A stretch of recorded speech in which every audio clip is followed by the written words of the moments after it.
సమస్యలకు కారకులు కంప్యూటర్లో సాఫ్ట్వేరు కేవలం అధికారులు మాత్రమే కాదు, దీన్ని నడిపే ప్రభుత్వం. వీటన్నిటి కారణం నడిపే ప్రభుత్వం. దాన్ని అంగీకరించాలి మనం. ధరణి వచ్చినప్పుడు నేను కూడా ఉన్నా, నేను కూడా చాలా డిబేట్ చేసిన, నేను చాలా కొట్లాడినా కూడా.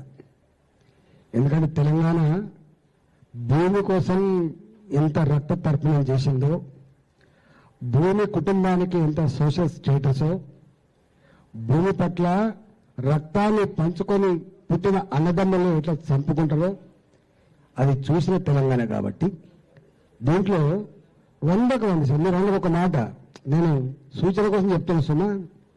నేను గవే మాట్లాడుకుంటాం, గవే ఫిలాసఫీ ఉంటుంది, కానీ సమగ్రంగా చర్చించిన తర్వాతనే భూభారతి వచ్చింది. ఓకే, వస్తే అఫిడవిట్ ఎక్కడ కోసం పడ్డది? ఇది ఎందుకు పెట్టినట్టు అఫిడవిట్? ఎవరు పెట్టినట్టు? అది 2, ఇది రిజిస్టర్ కావాలంటే 30 ఏళ్ల క్రితం కొనుక్కున్నాడు, ఇవాళ వాల్యూ ప్రకారం రిజిస్టర్ చేసుకునేటువంటిది ఎందుకు వస్తుంది చెప్పండి మీరు? చెప్తున్నా కోదండరామ్ సార్, నేను ఎందుకంటున్నా అంటే అవగాహన లేకుండా ఉండం కోదండరామ్ సాబ్, అవగాహనతో చేస్తే గుర్తుపెట్టుకోండి.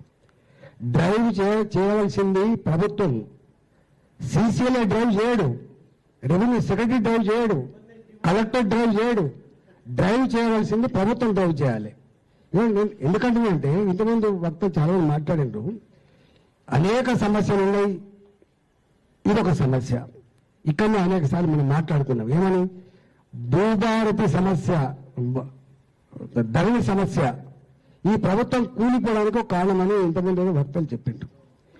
ఇంత 60 లక్షల మంది రైతులకు సంబంధించిన ఇవాళ ఇంకొకరు ఉన్నారు, వారు నరసింహరెడ్డి గారు 80% పరిష్కారం అయింది, 15% అని చెప్పి 80% నిజంగా పరిష్కారం అంటే మళ్ళీ భూభారతి వచ్చిన తర్వాత కూడా 70 లక్షల మంది దరఖాస్తు చేసుకునే పరిస్థితి ఎందుకు వచ్చిందో మనం ఆలోచన చేసుకోవాలి.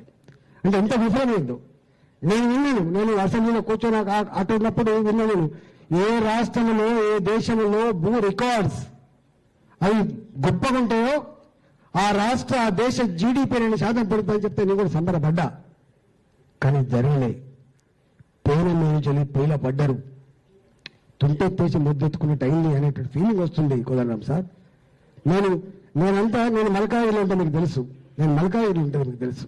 ముందుకు రానప్పుడు భూమి సునీలు మీకు తెలుసు. ఇవాళ భూభారతి చట్టాన్ని రూపకర్త ఫ్రేమ్ చేసిండు.